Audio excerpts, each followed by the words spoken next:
Sitting here on my freshly cleaned chair that looks a lot like that one. Look how clean. Slowly but surely getting the house put together after having the carpets downstairs and the furniture upstairs cleaned, getting ready to have this nasty, horrible carpet torn out. So that's going to be a pain, but we're going to get it done. Got to get everything out of all of these rooms. Well, these rooms, the living room, the office down there, and the hallway. And Mama's getting new carpet. But before that, I need to get groceries. But before I get groceries, I need to clip coupons. With the ones where I only had like one insert, well, one each of those inserts, I just went ahead and clipped them. But when you have more than one, I recommend doing like a batch clipping. It's way easier. If you have one of those old school, from school, big slicey things, be very careful, but that would be super handy. Lots of different ways to batch clip your coupons, but one of the most important things is how many are you going to do? So I recommend always having a minimum of 5 copies of each coupon in your coupon binder or little envelope or, you know, file folder, whatever you're going to use. Definitely 5. If it's an amazing coupon, then yeah, you're going to want to have more. Especially if it's something you're going to be able to get for free that way, or if it's something you use a lot of. But keep in mind, lots of stores have limits on how many of, you know, one coupon you can use, and generally it's 4 or 5. So, all right, I say have 5. Easiest way to do it is to separate your insert out into its individual pages. Get all of those 5 copies of that page together, and then go ahead and clip them.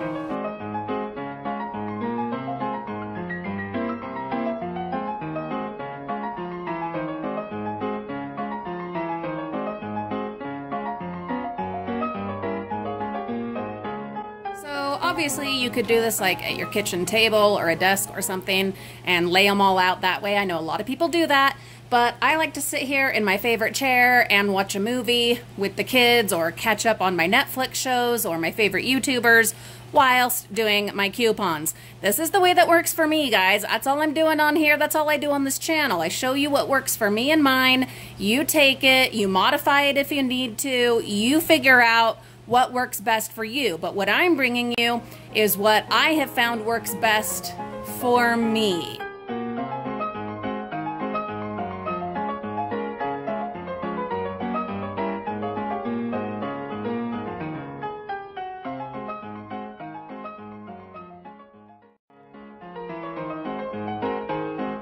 Alright, so your coupons have been clipped, sorted. That comes after clipping them, or you can do that while clipping them. It just depends. It's up to you. If I'm sitting here watching a show while doing it, normally I just clip them all and then I sort and put them away. But if you want to be, you know, more organized along the way and save yourself some time, especially if you're doing it at the table and you're in a bit of a rush and you're not the kind of person that likes to just sit here and enjoy the process, then go ahead and as you're clipping them, be putting them into their appropriate piles. It'll make your job easier, shorter, all right? But then once it's done, you need to figure out, okay, where am I putting them? So some of you will be using little things like this. I got this, of course, out of the dumpsters. Just a little file folder. You can get these at the dollar store. And I also got this binder out of the dumpster. And this binder I paid for about 15 years ago. If it ain't broke, don't fix it, don't replace it. If it still works, if it still does the job, keep using it. All right, so some of you are gonna use little things like this, or maybe even just an envelope. That's fine too. Or some of you might use binders. Whatever it is that you're using, just make sure that you're organized, all right? So that as you're in the store and you're walking up and down the aisles and you've got your ad and you've got, you know, you're figuring things out, looking for closeouts, looking for deals, you can find the coupons more easily that you need to correspond with whatever item it is that you have discovered. So if that is in your little file folder, which, look at that, see it? It's totally from the dumpsters. It's got whatever that teacher had put on there. What I'm doing with mine, I'm using it for my Kroger store coupons. Now, if you've watched my other couponing videos, you'll know that Kroger sends several times a year personalized coupon books or booklets or little packets. And some of them are store coupons and some are manufacturer coupons. In here, I am keeping the ones that are just store coupons. The manufacturer ones I have put with the rest of my manufacturer coupons. But even though they're all store coupons, I do have them separated so that I can easily find what I need. I've only just jumped back into my hardcore couponing after taking like 7 months off because of, you know, life and graduating and all that good stuff and vacations. Jumping back in now as my supplies are getting somewhat low, and so I've had to dump out all the old coupons from in here and from in my binders, but this will fill up very quickly with store coupons, very quickly, whether ones that they send me or ones that I print or Catalina coupons that print at the register. So this will fill up. You got to stay on top of it. I recommend going through every week. Every time you get new coupons, and as you're putting those in, be throwing out the old ones so that it doesn't get all crazy and a mess. Best to just stay on top of it, but keep it organized. The binders. All right, everyone's been asking for a tour of my coupon binders, and here's the thing, I'm redoing them. They are old, all right? I've been using these coupon binders for 10 years, and so the folders in them, the dividers, all of that are in pretty rough shape. I'll show you, all right? But with the knowledge in mind that I am replacing all of the dividers that are in there. It's just they're in my attic. Whole bunch of really nice ones that I got out of the bins, of course, the public school dumpsters.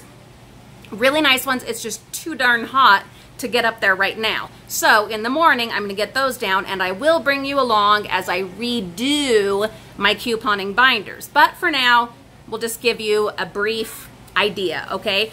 You just need a binder. I recommend one that zips up. I recommend one with space. This is where I put my extras. All right, that's the other thing. Real quick side note. You need to decide what you're going to do with extras if you have extra inserts. Some people put them on shelves. Some people put them, you know, those little shelves that you use for like scrapbooking paper. You can use those if they fit. Or you can use file boxes. I've done that in the past. Anymore, unless it's got amazing coupons, I tend to pass on a lot of those inserts to family, friends, and neighbors and just keep 5 to 10 copies max of those inserts, and that way they fit in here. And then I quickly rotate them out so that it doesn't get all crowded and crammed and not able to close.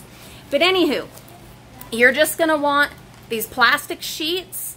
You can, they're like baseball card holders, but they also come in various sizes, which I will show you when we go through and redo my binders. But you can order those online. You can get some pretty good deals that way. I would definitely get them online versus going to Walmart and getting like the ones meant for Pokemon and baseball, because those are way more expensive.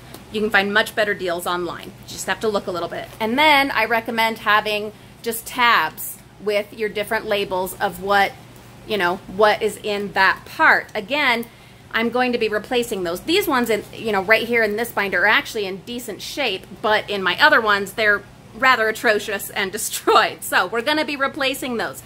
I recommend a binder with pockets where you can put your calculator, your lists, your pen, anything else that you might need. Scissors, definitely bring scissors, because if you find an amazing deal on your Dove deodorant and you know that you have extras with you, always have at least some extras with you, and you've only got the 5 copies that I recommended clipped, you've got your scissors, you can get those inserts out and find that coupon, and you can go ahead and clip those so that you can get as many as the store will allow you to do. Or, you know, go out, put those away, come back in and get some more. Whatever you've got to do, okay? So that's just a little brief idea of what your couponing binder can and should, and well, what mine is, what it should be, but what mine is, all right? But I am gonna go over it far more in depth as we put together my new one. It'll be the same binders. Like I said, if it isn't broke, keep using it. Don't replace it. Don't throw it away. But I am going to revamp it, especially now where I've gotten all of the expired coupons and excess just clutter out of there and only have my new coupons in there. It's definitely the right time to go ahead and redo it. So stay tuned for that. That will be coming very soon, and I will bring you along in depth. But the most important thing that I hope that you get out of this little tutorial is be organized. Be organized as you're clipping in order to save time. Get organized in whatever it is you're using to carry your coupons. Be organized. The ones that you keep that are extra, know where they are and have those organized so that when a deal comes up, you're able to access them quickly before, you know, that thing runs out at your local CVS, all right? Because that does happen. You want to be the early bird in order to get the deals. Being more organized will help that process. And then this is important. This is the most important. Be organized when you get to the register. You want to be building strong relationships with your cashiers, friendly relationships, all right? And the thing that will kill that the fastest is if you get up to the register and you have not got your coupons out yet and you don't have them ready to go. If you're having to search for coupons when you are up there, the cashier's not gonna like you, the people behind you are not gonna like you, you're not gonna like you, and it's just gonna make things bad for you and for all couponers. So please, please be organized. That is the most important thing. All right, that is what I have for you today. I hope that you have gotten some value out of this little bit of information. If you have, please consider a one-time PayPal donation through the secure link in the video description. More to come, lots and lots. We're gonna help you save money whilst we are saving money, stretching those precious pennies, helping your budget go just a little bit further so that you can spend money on the things you really enjoy and really want to do and experience in this life rather than spending more on household and groceries. Have a wonderful day, Frugal friends. We'll see you all really soon.